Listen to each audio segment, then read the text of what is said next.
নমস্কার। আজকে যে বিষয়টি নিয়ে আমি আলোচনা করব সেটি হচ্ছে রিলেশনশিপ। এই রিলেশনশিপ শুনলে মনে হয় স্বামী স্ত্রীর সম্পর্ক বা প্রেমিক প্রেমিকার সম্পর্ক। না, একদমই নয়। আজকে আমি সেই বিষয় নিয়ে ডিসকাশন করতে চাই না, কিন্তু এই স্বামী স্ত্রীর সম্পর্ক বা প্রেমিক প্রেমিকার সম্পর্ককে ধরে রাখার জন্য, সুস্থ রাখার জন্য আরো বেশ কিছু কিন্তু সম্পর্ককে ধরে রাখতে হয়। আদারওয়াইজ বিবাহের পর যে সম্পর্কগুলো তৈরি হয় বা প্রেমিক প্রেমিকার যখন সম্পর্ক থাকে তাদের সাথে যে আনুষঙ্গিক যে সম্পর্কগুলো থাকে সেগুলো যদি প্রপার মেনটেন হয় তাহলে বোথ রিলেশন কিন্তু ভালো থাকে। আমরা মনে করি যে স্বামী স্ত্রী বিবাহ হওয়া মানেই হচ্ছে তারা যদি ভালো থাকে, তারা যদি সুস্থ থাকে, তাহলে আর কে কি বললো বা কে কি করলো তাতে কিছু আসে না। কিন্তু না, ঠিকই কথাটা যে স্বামী স্ত্রী সম্পর্ক যদি ভালো থাকে তাহলে কে কি বললো না, কিন্তু এখানে কিন্তু প্রভাব থাকবেই। স্বামী স্ত্রীর সম্পর্কের সাথে কিন্তু আরো বেশ কিছু সম্পর্ক কিন্তু জড়িত থাকে। বিশেষ করে যখন আমরা দেখি একটি মেয়ে যখন একটি পরিবার ছেড়ে আরেকটি পরিবারে আসছে, সে অনেকগুলো সম্পর্ককে, আমি বলবো না ত্যাগ করে, সেই সম্পর্কগুলোকে পিছনে রেখে সে এগিয়ে যাওয়ার জন্য আরো কিছু সম্পর্ক তৈরি করে। তার প্রথম সম্পর্ক সেটি হচ্ছে তার স্বামী, হাজবেন্ড, এবং পরবর্তী তার ইনলজ, শ্বশুর শাশুড়ি, তারপর brother in law, mother in law, তারপর হচ্ছে সিস্টার ইন ল, এরকম কত ইনলজ তৈরি হয়। তাছাড়া তাদের যে মেয়েটি যে সম্পর্কগুলোকে ছেড়েছিল সেটাও কিন্তু ক্যারি ফরওয়ার্ড হচ্ছে। অর্থাৎ একটা সম্পর্ককে সুস্থ রাখতে গেলে, একটা রিলেশনশিপ অর্থাৎ যে কোনো সম্পর্ককে সুস্থ রাখতে গেলে একটা সুন্দর বোঝাপড়ার দরকার, সেটা যে কোনো ক্ষেত্রে রিলেশনই হয়। তো আজকে আমরা যখন জ্যোতিষশাস্ত্রে দেখে থাকি যে আমরা বলি ইনলজ অর্থাৎ শ্বশুর শাশুড়ি কেন্দ্রিক, আমরা দেখি 4th house from 7th house. যারা জ্যোতিষ চর্চায় করেন তারা জানেন যে আমরা 7th হাউসের থেকে দেখি 4th হাউস।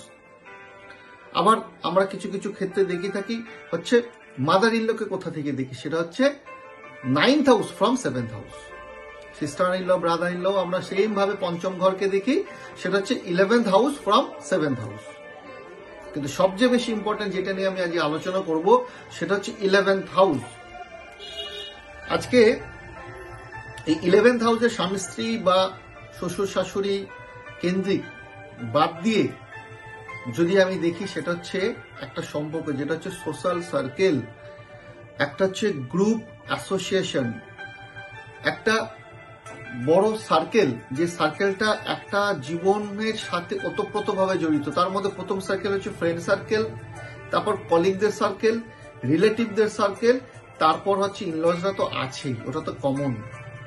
তো আমি ধরে নিলাম কোনো মানুষের বিবাহের পূর্বে ইনলজদের সার্কেলটা তৈরি হয় না, তাহলে তাদের কি সার্কেল থাকে? ফ্রেন্ড সার্কেল থাকে, এবং তার সাথে সাথে একটা সামাজিক সার্কেল থাকে, অর্থাৎ আমার আশপাশে লোকজন, ক্লাব, অ্যাসোসিয়েশন, কলিগ, বিভিন্ন।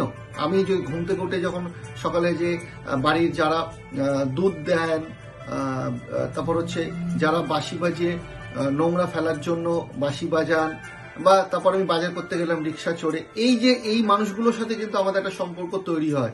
কারণ প্রতিটা সম্পর্কে কিন্তু একটা তার গ্রহণযোগ্যতা আছে এবং তার ওয়েট আছে।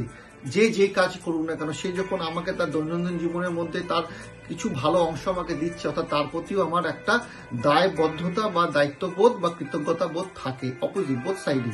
আমার বাড়িতে যে মানুষটি দুধ দিতে আসেন, সেই মানুষটির সাথে যদি আমি সৎ ব্যবহার রাখি, সৎ সম্পর্ক রাখি, ভালো সম্পর্ক রাখি, সে সঠিক সময় সঠিক দুধটা দেবে এবং দুধের কোয়ালিটিটাও ভালো দেবে। এটাকে হয়তো কোথাও নিয়ে গিয়ে আমি একটা স্বার্থ কথা বললাম, স্বার্থ ছাড়াও সে যখন সময় দিচ্ছে, যে আমি যদি দুধটা সময় দিতে পারি, সে বাড়ির বাচ্চাটি, সে ঘুম থেকে উঠে বাচ্চাটি ঠিক সময় দুধ পাবেন, বাড়ির যারা বড়রা আছেন চা খাবার জন্য দুধটা পাবেন, বা আরো আনুষঙ্গিক যে দুধের যে প্রয়োজনীয়তাটা আছে সেটা সে জানে। আমি যদি সঠিক সময় দিই তাহলে তাদের বাড়িতে সে দুধটার উপকারিতা বা প্রয়োজনীয়তাটা ঠিক প্রপার সময় প্রপার জায়গায় হবে।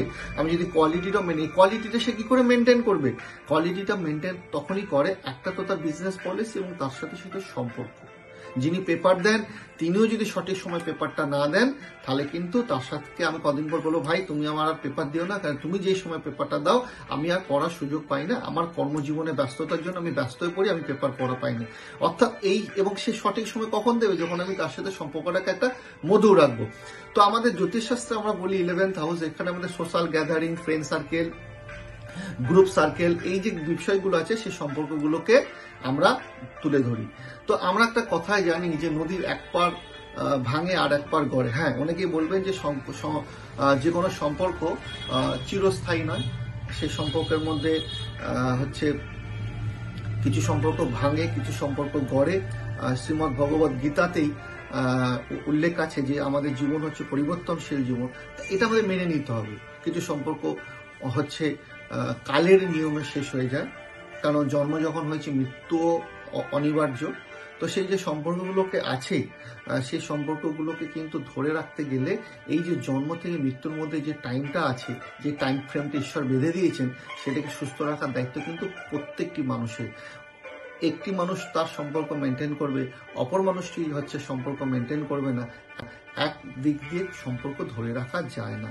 মানুষের দ্বারা ভুল ভ্রান্তি হবে, মিসআন্ডারস্ট্যান্ডিং হবে, মিসকমিউনিকেশন হবে। সেই মিসআন্ডারস্ট্যান্ডিং মিসকমিউনিকেশনগুলোকে যদি সঠিকভাবে সঠিক জায়গায় ভাবনা, দেখুন কোনো মানুষ কখনোই স্বীকার করবে না যে আমি ভুল, সে এই কারণে স্বীকার করবে না, এটা গায়ের জোয়ারি নয়, কারণ সে তার পয়েন্ট অফ ভিউতে ঠিক। আর যাকে বলছেন বা যার সাথে ব্যবহারটা করছেন বা যার সাথে সম্পর্ক ডিটোরেট করছে, সেও তার জায়গায় ঠিক। তো কোথাও গিয়ে বোথ সাইডকে একটা পয়েন্টে, একটা বিন্দুতে আসতে হয়। সেটা মা বাবার সম্পর্ক হোক, ভাই বোনের সম্পর্ক হোক, বন্ধুদের সম্পর্ক হোক, কলিগের সম্পর্ক হোক, রিলেটিভের সম্পর্ক হোক, বা দৈনন্দিন জীবনে যারা আমাদের সাথে যুক্ত তাদের সম্পর্ক হোক। কেউ কখনো বলে না যে আমি ভুল আপনি ঠিক। সে সবসময় নিজেকেই, তার পয়েন্ট অফ ভিউতে সবসময় নিজেকে জাজ করে যে সে তার জায়গায় ঠিক। তাহলে যে যেখানে ভুলটা করছে, আমার মনে হয় সেই জায়গাটাকে তাদের ডিসকাশনের দ্বারা, কোঅপারেশনের দ্বারা ভুলটাকে বাড়তে না দিয়ে যেখানে ছোট ডাউট হচ্ছে সেই ডাউটগুলোকে ক্লিয়ার করা উচিত। আমরা হচ্ছে 11th হাউসকে আজকে এই যে সবসময় বলে থাকি সোশ্যাল গ্যাদারিং। দেখুন, কখনো কোনো পরিবার, যে কোনো পরিবার, তার পরিবারে যদি 4-5জন সদস্য থাকে, সে কখনো 4-5জন সদস্যকে নিয়ে চিরকাল বেঁচে থাকতে পারে না। তাকে কিন্তু সম্পর্ককে মেনটেন করতে গেলে তার আশপাশে লোকজনকে নিয়ে চলতে হয়। সেটা কলিগ হতে পারে, সেটা আমার এমপ্লয়িজ হতে পারে। কোনো একটা বড় কোম্পানি বড় হতে গেলে তার এমপ্লয়িজের সাপোর্ট ছাড়া কখনো হতে পারে না। সে কোম্পানি বড় হতে পারে, তার ফিনান্সিয়াল অনেক অনেক হয়তো স্ট্রং, কিন্তু কোম্পানিকে রিনাউন্ড কোম্পানি করতে গেলে তাদের দরকার এমপ্লয়িজদের ডেডিকেশন। অর্থাৎ এই ডেডিকেশন কখন আসবে? যখন এমপ্লয়ার সাথে এমপ্লয়ির একটা সুন্দর হচ্ছে সম্পর্ক গড়ে উঠবে। তো আমার উদ্দেশ্য হচ্ছে যে ছোট ছোট সম্পর্ক, বড় বড় সম্পর্ক ছোট হতে পারে, বড় হতে পারে, কোথাও যদি মিসআন্ডারস্ট্যান্ডিং মিসকমিউনিকেশন হয়ে থাকে, সেগুলোকে ইনস্ট্যান্ট সর্ট আউট করে রাখা দরকার।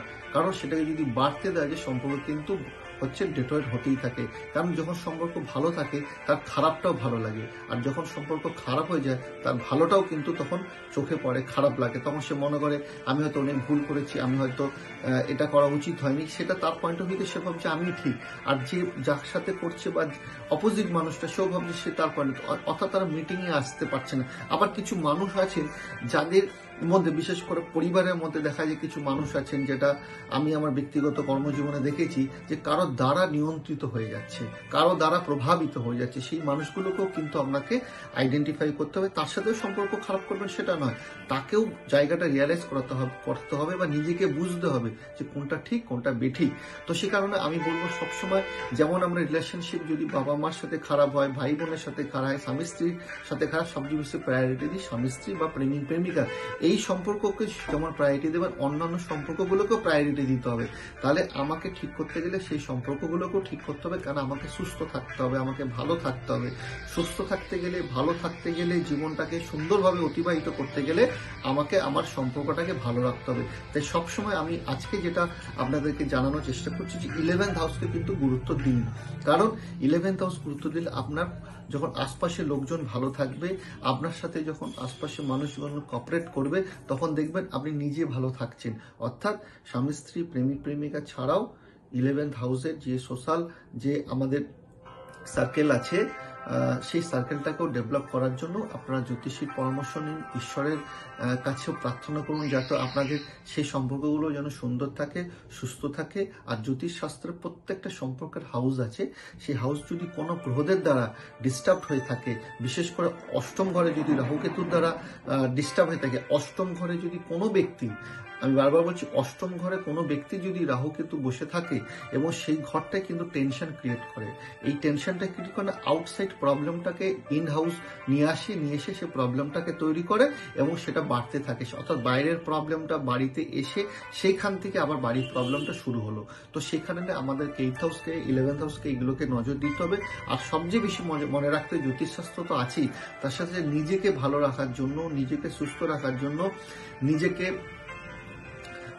অন্যদের সাথে একটা অ্যাডজাস্টমেন্ট, একটা কোঅপারেশনের মাধ্যমে নিজেকে ভালো রাখতে গেলে আপনাদের অবশ্যই সচেতন হতে হবে কোনটা ঠিক কোনটা ভুল, এবং নিজের বিবেকের কাছে সবসময় ঠিক থাকবেন যে আপনি কতটা ঠিক করছেন আর কতটা ভুল করছেন। সেই জন্য দিনের শেষে নিজের জন্য 5 থেকে 10 মিনিট সময় ব্যয় করুন এবং দেখবেন যে সারাদিনে যে আপনি অ্যাক্টিভিটিস করছেন, সে অ্যাক্টিভিটিসের মধ্যে কোনটা ঠিক করেছেন কোনটা ভুল করেছেন। আপনার বিবেক যদি সঠিকভাবে জাগ্রত থাকে, আপনি আপনার উত্তর পেয়ে যাবেন। আর বাকি ঈশ্বরের সান্নিধ্যে আসুন, জ্যোতিষীদের পরামর্শ নিন।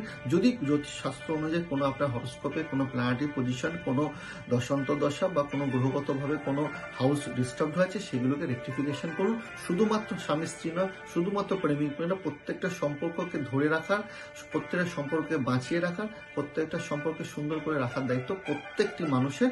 আপনারা যদি সকলে মিলে এটা মেনটেন করতে পারেন, দেখবেন জীবনটা কত সুন্দর এবং সুখ সমৃদ্ধিতে ভরে উঠেছে।